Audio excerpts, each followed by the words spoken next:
Hi guys, nanganak tayo akong ginyapig na pod. So, nanganak siya us kabuok na gamay ni kaya siya, tapos sa tingala ko nikaratog kadako yung tiyan.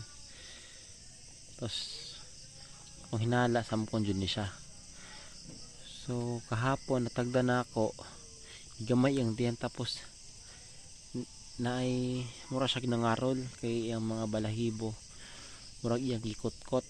Tapos pag tanaw na ako naay usa nga gamay kaayo. So nanganak hindi siya confirm nga sa mukon dito siya. Tapos yung manghod do. Tapos yung family na sa taas nangatulog. Itong lantawon ang sulod. Hello.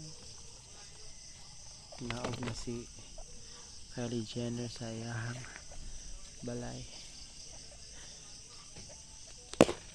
Sa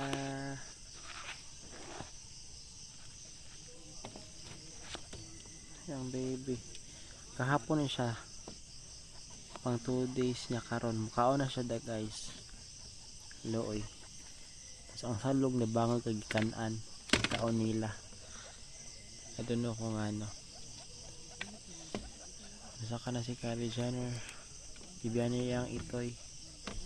So yan lang.